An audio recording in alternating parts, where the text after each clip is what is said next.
Hello everyone, good day Sir Tyrell. I am Andrei Retutal and I will show how to properly perform the Cardiopulmonary Resuscitation, or more commonly known as CPR, and the Heimlich Maneuver.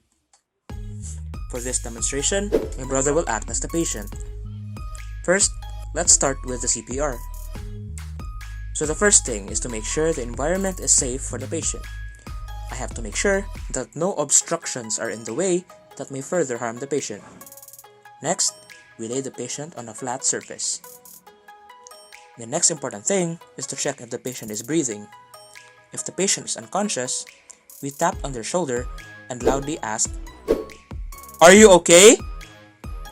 If there is no response, check the vital signs or a pulse. Ask if there is a trained medical professional in the vicinity who can take care of the situation. Regardless if there is or if there is none, immediately call emergency services and tell them the what, when, where, and how. In the meantime, the compression medical response is performed by placing one's dominant hand's palm on the patient's chest, clasped with the non-dominant hand. These are to be placed between the nipples.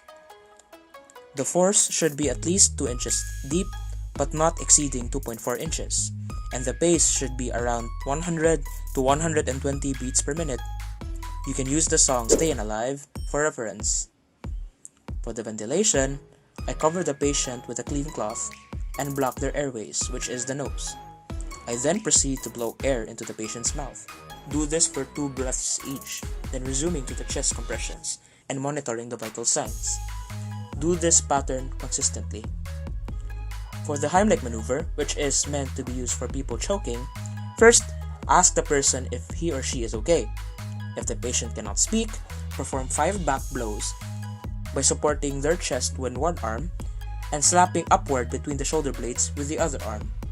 Also, bend their body over to make it parallel with the floor. For the 5 abdominal thrusts, put your hand in a fist with the other hand above the navel, since the patient is neither large nor pregnant. Thrust upward as if lifting the person. Continue this process until the person vomits and/or spits out the obstruction out their mouth.